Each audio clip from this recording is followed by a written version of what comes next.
Welcome to the show. I'm your host, Dave the Big Salami Salwai. That's Deep Threats starting QB Tua Tagovailoa. I honestly feel bad for Tua. I mean, of all the fantasy teams that could have drafted him to have a great year, and instead Klein's Deep Threats got him and obliterated any chances of success this year. So before we move on with the show, let's take a moment of silence for Tua and try to find some way to find forgiveness in our hearts for Klein ruining yet another good QB's season. Okay, let's move on. Today we have a special guest. The Equalizer will be here in studio answering some hard questions. We'll be showing the results from last week's matchups and quickly giving our picks for Week 3. We'll start with our special guest, the Equalizer. Welcome to the show. Thanks, Salami. It's an absolute honor to be here. I love the podcast. I think it's only a matter of time before you hit #1 on the charts. Hey, thanks, man. That means a lot to me. I think this will be fun, so here we go. Our first question is, what's it like working for Doan? Do you have any toenails left? Because I heard he likes to step on toes when it comes to you making decisions. Mr. Doan is a great man, a leader of men. But let's face it, he's a busy man running multi-million-dollar companies, and he needed my help. The toenails are finally healing, since Mr. Doan has taken more of a back seat after he's seen what I could do last year off the leash. Well, that's good to hear. Honestly, I'm surprised he hasn't run you off yet with his micromanaging, but what you hear up at coffee isn't always true, right, Donald? I suppose not, but I'd say 89% is true. Okay, next question. Who would you consider your mortal enemy in this league? I normally would have said Klein to this question, but he drafts so dreadful. You almost have to feel bad for this guy. It's like how you'd feel for one of those Make-A-Wish kids. You feel sorry for them. And as for the rest of the guys you mentioned, they're nothing but a bunch of pigeons. I know exactly what you mean. Back when I was in the league, I was dominant in both fantasy football and smack talking. No one even came close. Now, this next question is one that myself and the other guys here on the show were wondering. Have you considered hiring a psychic to help with waiver wire pickups? Because we saw you drastically overpaid for everyone you've picked up so far. Well, normally I wouldn't talk about this kind of stuff. But I got a guy. Have you heard of the Pigskin Prophet? Yeah, I'm actually really close with him. I'm assuming you've used his sage advice? Well, he looked into the future for me and recommended some guys that are going to go bonkers in the middle and into the end of the year that will pay huge dividends. But I can't get into much more than that. Awesome. Okay, I believe Donald has a question for you. Hey, Equalizer, I have a question for you. What would you say is more stressful for you? Fantasy football draft night or your last trip to the dentist? I'm definitely going with the dentist there. I hate that guy. It's much easier drafting against this league of donkeys. Ha. Nice. Okay, so there's been a lot of talk behind closed doors with the owners, and some were and still are skeptical about letting someone with such a checkered past like yours into the league. Thoughts? Did I do a little sniffy sniff? Or a little puffy puff? Yeah, maybe. But do you really want to talk bad about a guy who has a lot of back alley friends? I mean, look at Ulmer. He can't stop looking over his shoulder. And if they're talking about me, it just means they're scared of me. Interesting, and there has been a drastic increase of threats of all types going on this week. Seems we just had some in the group chat today between Warner and Ulmer. But time's short and we gotta move on. Any closing thoughts, Equalizer? Something you feel needs to be said? Look at it like this. Since you left Salami, ratings are way down, and this league has been dying. Then I got here, and I breathed new life into this league, like Caitlin Clark for the WNBA. And now the latest polls are showing consumer enjoyment is up 83%. The only other thing I would say is the fact that Ulmer scoring the most points last year apparently makes him the champ. Well, I know another team in the Dallas Cowboys who led the league in points last year. Are they the champs? No. But the guy who won 9 games in a row to finish out the season and beat Ulmer in the Super Bowl, he's the guy who's the real champ. I mean, it makes sense, but rules are rules, Equalizer. I hope you drafted for most points this year and not just winning the league Super Bowl. Either way, it's been great having you on. We'll have to do it again sometime. I appreciate you for having me.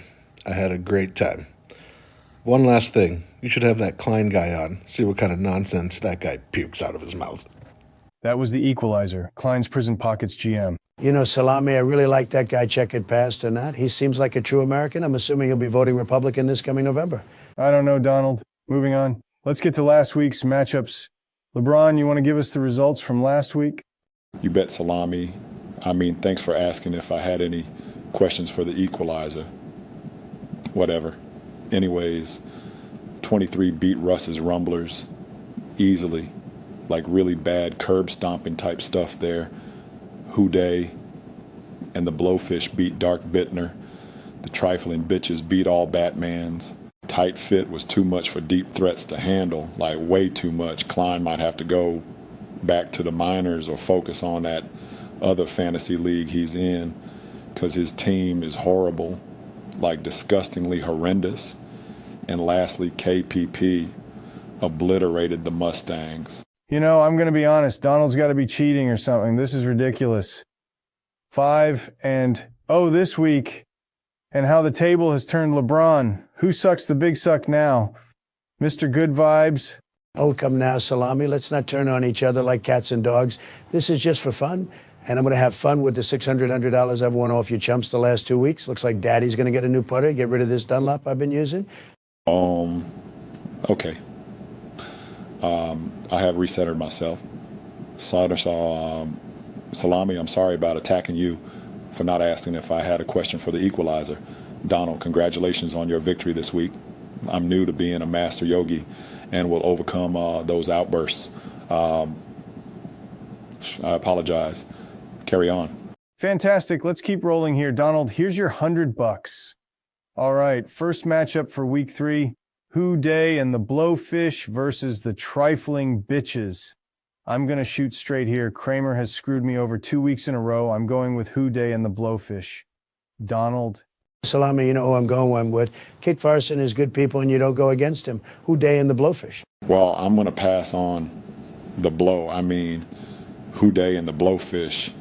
I need to get back to my roots and take the underdog here, so I'll be taking the Trifling Bitches.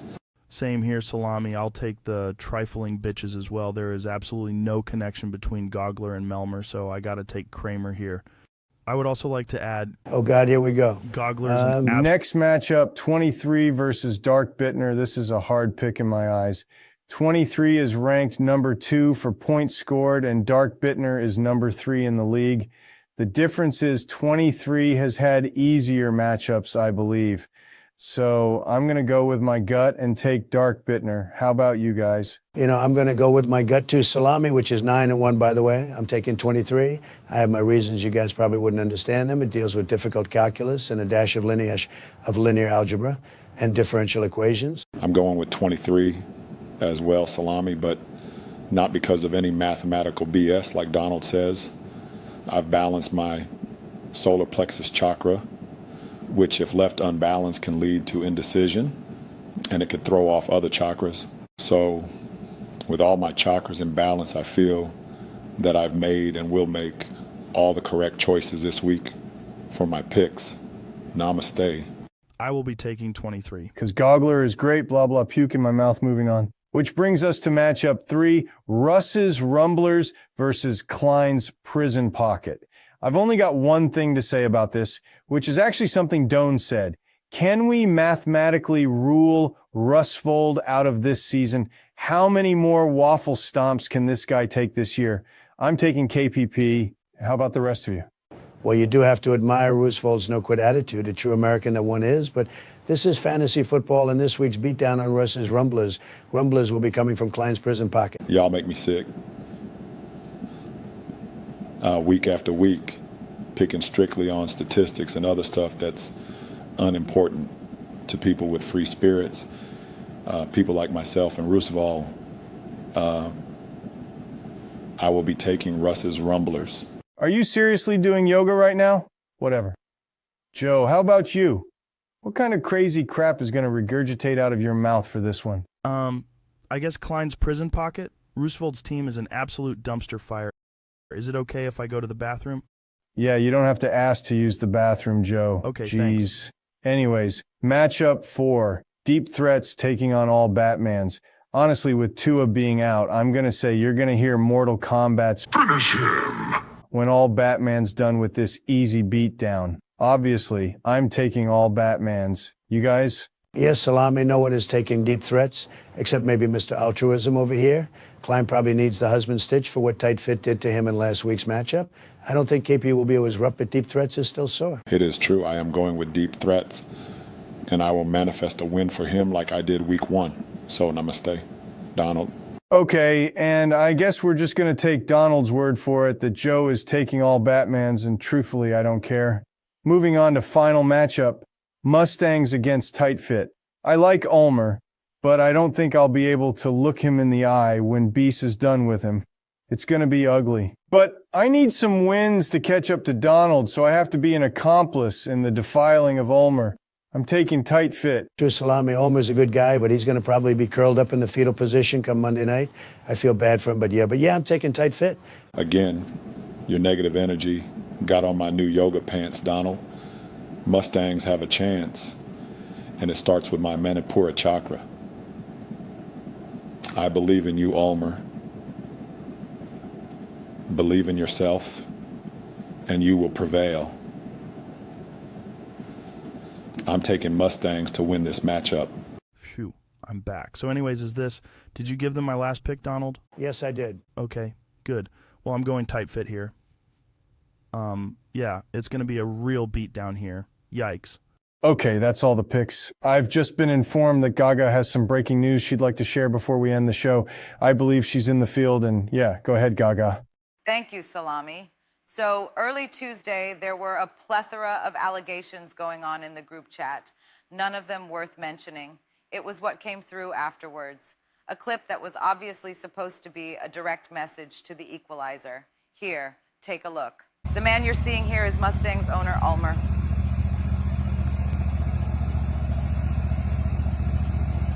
Equalizer, do I take the shot? Now, the voice you hear in the video has been confirmed to be all Batman's owner, Warner.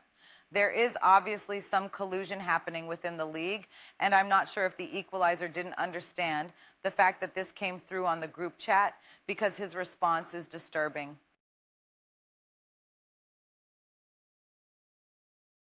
Back to you, Salami. Thank you, Gaga, and good work. Well, that's all the time we have today, so cue the music, Stewie. We're done. Good luck this week, everyone, and let's go.